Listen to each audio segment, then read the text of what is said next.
So let's say we wanted to add like a theremin warble to it. I'm in the wrong place. Then we'd go and get an effect field and place it kind of over it so that we get all of them. Cool.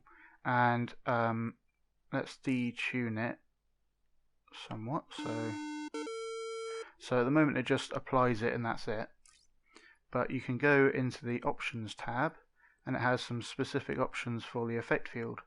So you've got like color and stuff. But you also have the inner radius, outer radius. Positional only applies when it's like in the scene.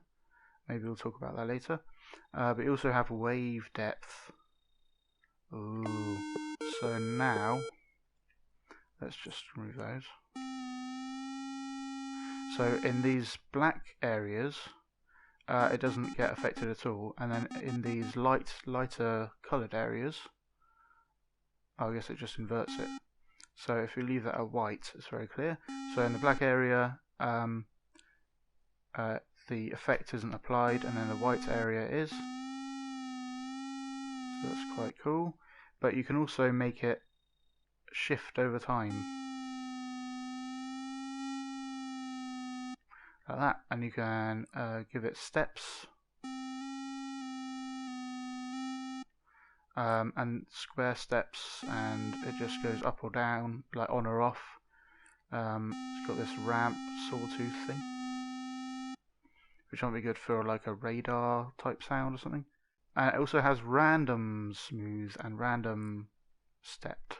It also has this little nub on the edge, and that affects the angle that it goes across the field at.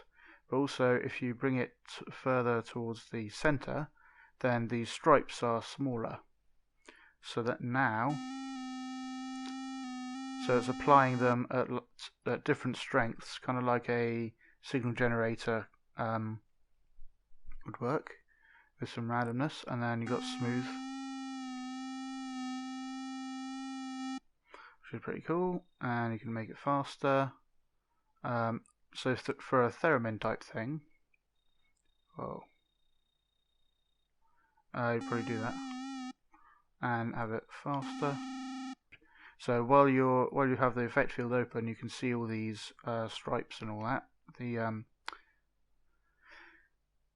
not stripes, the like handles and stuff. These dotted lines. But while in performance mode, those go away. So if you can't find them, try pressing L1 and circle to get out of it again. So if we lessen the effect like that, and then make the wave higher,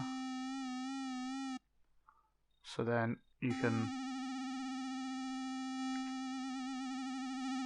So in the center there, the wave depth is the full amount, but then out here the wave depth is less and less, and it just has less effect on your instrument that you're playing. So this ADSR applies to each note individually. So as the note starts, it starts off with no effect of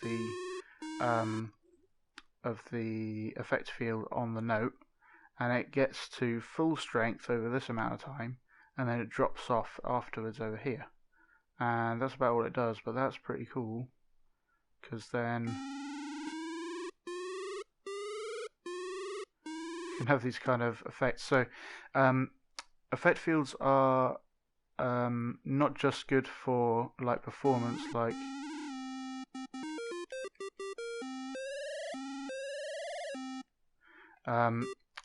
for like performing in the performance window, like a melody or whatever you want to do, but also you can just put this in a sound effect or something, and it will just apply to when you play it. So then you can have these kind of radar bleeps and bloops and stuff, because it has this this moving effect field thing, the wave settings, and also the ADSR, and it's pretty awesome. And you can just so you'd have that, and it gets really trippy.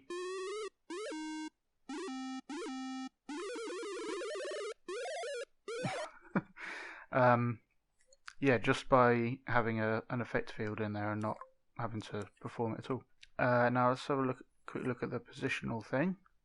So if we make it positional, then it's in the world like a trigger zone, and it affects sound sources that are inside it. So,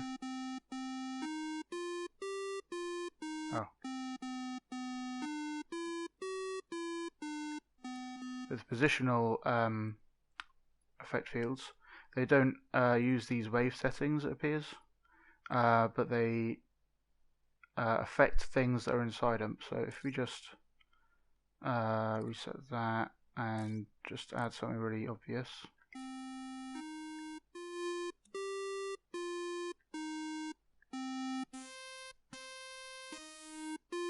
And again, the fall off acts just like a trigger zone fall off.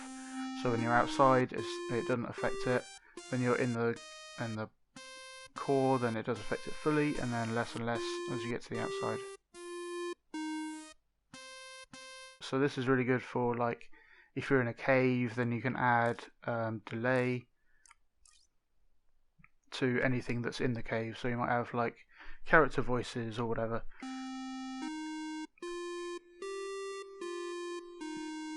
Something like that.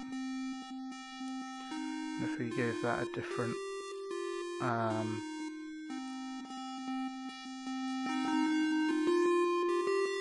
cool.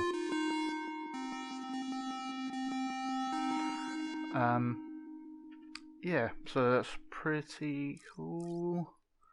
You can have them affect the whole scene. So maybe you have some logic. Maybe you just want everything in the scene to be affected, that's fine. But maybe you have some logic that turns that on,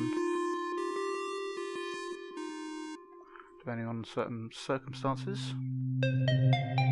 I'd like to thank Kelbiones, Prism Knight 90, Hyper Dream Surfer, and all of my other supporters for making this tutorial possible.